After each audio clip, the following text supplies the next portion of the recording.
Alors que la contamination au chlordécone continue ses ravages aux Antilles, l'État a aujourd'hui, à travers cette proposition, l'opportunité historique de réarmer un tant soit peu son image et sa dignité.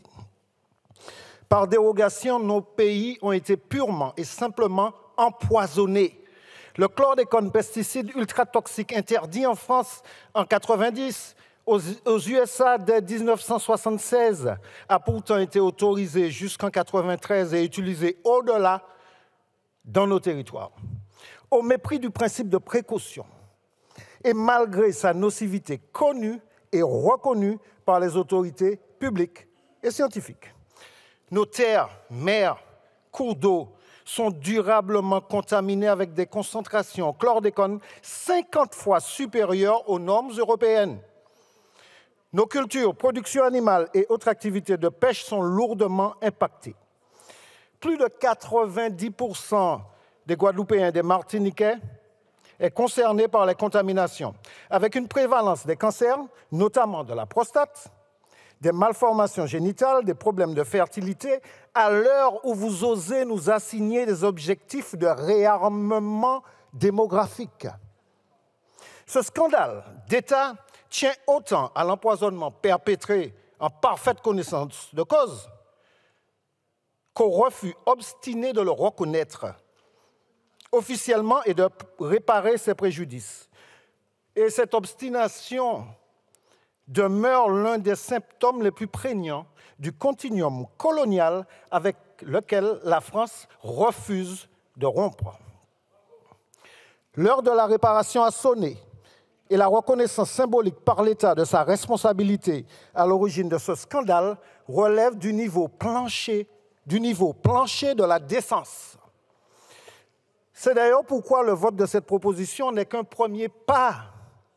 D'autres sont à venir pour la reconnaissance comme maladie professionnelle des cancers du sein et de l'utérus dont sont atteintes les ouvrières agricoles, pour l'assouplissement des conditions de reconnaissance comme maladie professionnelle du cancer de la prostate qui atteint les ouvriers agricoles.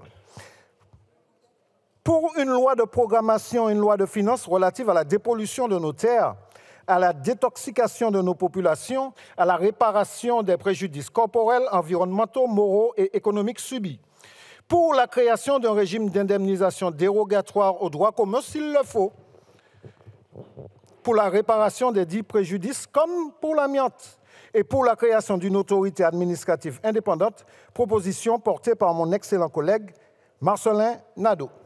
Après tant de déceptions et de désillusions, après tant d'incompréhension et de colère, comme celle suscitée par l'inacceptable non-lieu prononcé le 2 janvier 2023, après tant d'insuffisance des plans chlordécone successifs, présentés pourtant avec suffisance par l'État, mais jamais à la hauteur de nos attentes légitimes. Après tant de discriminations de traitement criantes entre chlordécone et amiante, il est temps que l'État s'y prompte à concéder des dérogations sous la pression des lobbies, reconnaisse enfin sa responsabilité, ouvrant droit à indemnisation, et c'est l'objet de ce projet. Le colonialisme tend à exiger des peuples colonisés qu'ils se taisent et se satisfassent des miettes qui leur sont versées. Sachez que cette époque est désormais révolue. C'est fini, ça.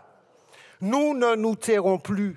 Forts de notre unité, transcendant les clivages politiques et territoriaux, et forts de l'extraordinaire mobilisation de nos peuples, la France ne peut plus et ne pourra plus sacrifier notre dignité et notre humanité sur l'autel des intérêts pécuniaires d'une minorité. Et je vais finir par adresser un mot à nos compatriotes, notamment de Martinique et de Guadeloupe, pour leur dire « Allons, enfants des colonies, allons, enfants maltraités par la patrie. » Nous saurons, à l'issue de ce vote, nous saurons si un jour de gloire peut arriver. Merci. Merci, M. Nilor.